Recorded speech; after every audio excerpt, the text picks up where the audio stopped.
Quantas vezes você já ouviu dizer que o seu voto vale nada?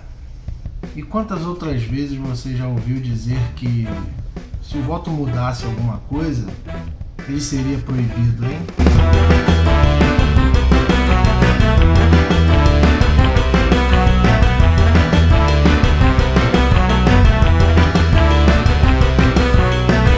Fala, povo, tudo tranquilo com vocês? Espero que sim. Estamos aqui mais uma quarta-feira, depois dessa correria eleitoral. Quem me conhece pessoalmente sabe o porquê disso. Eu prometi, se eu não me engano, no primeiro vídeo que eu não ia ficar falando muito de atualidade, nem de política, mas, poxa, não tem como a gente não comentar o resultado da eleição recente, que foi agora domingo, para prefeitos e vereadores. São mais de 5 mil municípios e é muita gente que é eleita, tem gente que se perde com o número. E eu queria destacar principalmente, não é quem vota errado, não é quem vota num cara que está sendo acusado de alguma coisa e muito provavelmente ele está tentando ser eleito para conseguir uma certa imunidade, né? Mesmo com essa lei da ficha limpa aí, eu não entendo como é que ela só funciona para certas pessoas e não funciona para outras, né? Mas enfim, isso não é problema meu, não sou jurista.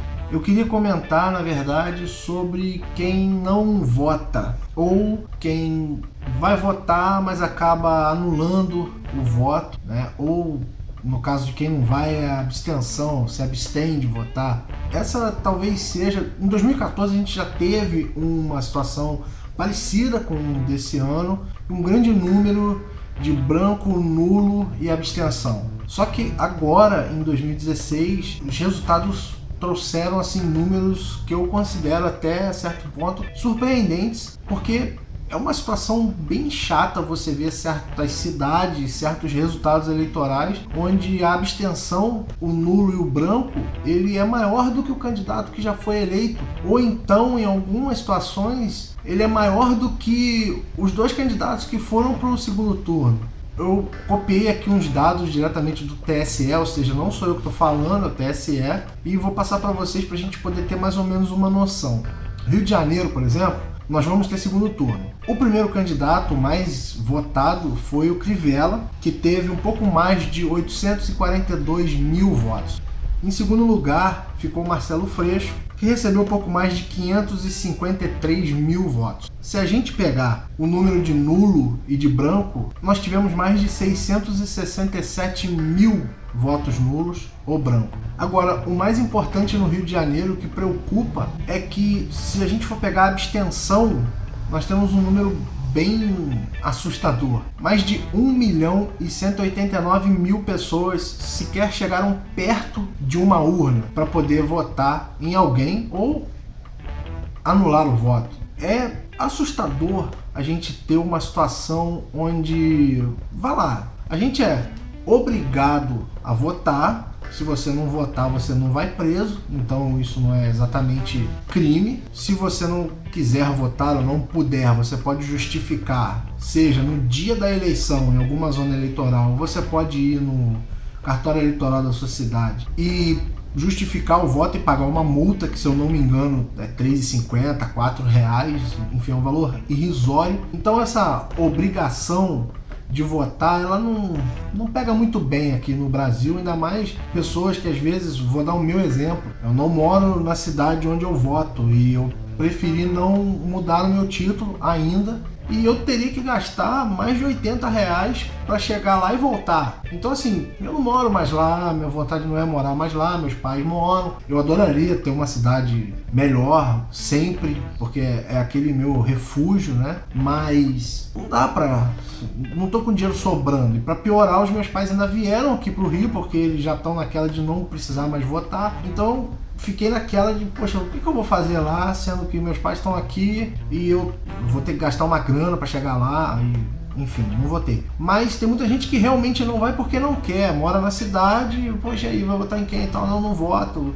Não voto porque eu não acredito no sistema político, não acredito no sistema eleitoral, não acredito nos políticos, não acredito no modo como é feita a administração da minha cidade, no meu país até. Esse é um movimento que vem crescendo muito. Ele apareceu em 2013, eu tenho lido algumas análises desde antes da eleição e após, com esse resultado meio assustador em certos lugares, onde a gente tem um aumento não de candidatos conservadores, vamos botar bem claro assim, votar em candidatos progressistas ou candidatos conservadores ou candidatos mais ao centro, que têm ideias dos dois lados, isso é natural numa democracia, isso faz parte da democracia, é interessante até em certos pontos a gente falar em troca de poder, um pouco a gente é gerido por um grupo, depois a gente é gerido por outro, isso faz parte, repito, faz parte da democracia. Agora, é perigoso pra caramba quando a gente tem, assim,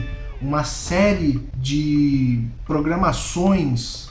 Quando eu digo programações, eu tô falando assim, mídia, tá? E outros setores em volta que estão se preocupando muito em meio que criminalizar a política em um certo ponto e em outro ponto provar, talvez por A mais B, que o problema da política no Brasil não é aquela maçã podre que está ali atrapalhando o processo, e sim todos os políticos. Aí a gente vê um cara que não é político, que realmente nunca se preocupou com política, chegar num debate e falar, não, eu não sou político, eu sou um administrador, que não sei o quê.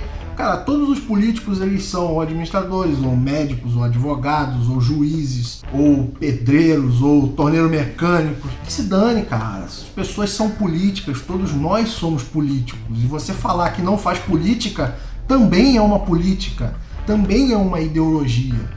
Só que isso cai na cabeça de certas pessoas. Assim, eu não tô reclamando do voto no conservador, mas cara, é impressionante a quantidade de caras que se elegeram com o discurso do eu não sou político. Isso é realmente preocupante pra caramba. Eu espero de coração que essas pessoas que se elegeram com esse discurso saibam fazer política e administrem bem as cidades que eles pegaram para administrar, que eles foram eleitos para administrar, pois essa é a vontade do povo. Por mais que seja um voto crítico, gente, o cara não sairia da sua casa para ir num lugar, eu não faria isso, chegar num lugar e fazer um voto crítico. Não, o cara realmente ele deve ter visto algum debate, deve ter visto alguma propaganda, se reconheceu naquilo ali e falou, caramba, pô, legal, legal. Há um perigo do não voto, da política sem políticos, porque tudo, gente, é política. O Dória em São Paulo, por exemplo, quando diz que vai privatizar determinado serviço, ele está alinhado com a política do PSDB, que é de privatização. Por que o cara vai falar que não é político? E por que as pessoas ainda caem num discurso como esse? Tá? Voltando a números rápidos, então, uma outra coisa que me assusta muito. O Dória, por exemplo, ele conseguiu 3.085.000 votos e mais um cadinho. O Haddad pegou 967.000 votos, um pouquinho a mais de 967.000. Nulos e brancos,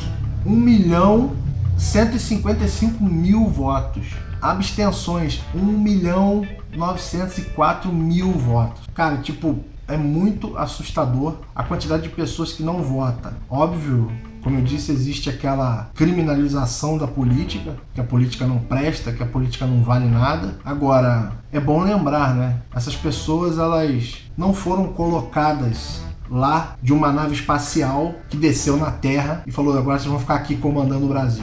Fomos nós que os colocamos lá. Então, se você deixa de votar e reclama da política, parte da culpa é sua pela política estar assim, porque você não quer fazer parte do processo democrático. E vamos aproveitar, porque os nossos pais, os nossos avós, eles brigaram muito para que a gente pudesse votar de novo. E a gente corre um risco de, nos próximos anos, não votar. Em 2017, a gente corre o risco de ter um presidente eleito pela Câmara, porque o Temer pode ser cassado. A chapa da Dilma Temer pode ser cassada no TSE. Basta o Temer não fazer o que os grupos que comandam o Brasil hoje querem que o Temer faça. E ele cai no outro dia, muito provavelmente, para um parlamentar ser eleito presidente.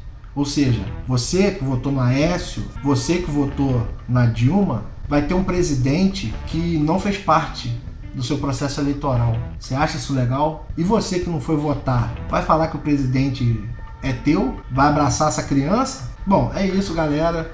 Mais uma vez, liguei a câmera e saí falando sem muita coisa, só anotei mesmo aqui números para poder passar para vocês. Enfim, O vídeo vai ao ar quarta-feira, hoje é segunda. Sentimento de desesperança, não pela eleição do Dória. Eu adorava o Haddad como prefeito de São Paulo, tava fazendo muita coisa, mas, cara, sinceramente, se a população quer o Dória, tá, beleza, tomara que ele seja um bom gestor, tomara que ele mande bem na cidade, faça coisa boa, os paulistanos, enfim.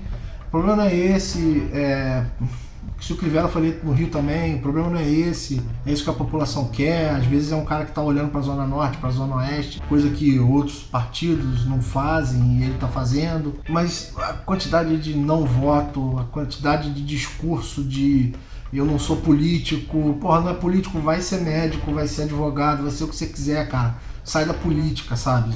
Enfim, é isso, galera. Eu espero que em 2018 a gente possa votar para presidente, para deputado, para senador e que a gente não cometa os mesmos erros. Dependendo da situação, votar é fácil. Então eu tenho certeza que, sei lá, esses 1 milhão, 2 milhões, 3 milhões, 10 milhões de pessoas que não compareceram, pelo menos façam parte do processo, pesquisem, cobrem, porque depois vai ficar cobrando também sem ter votado.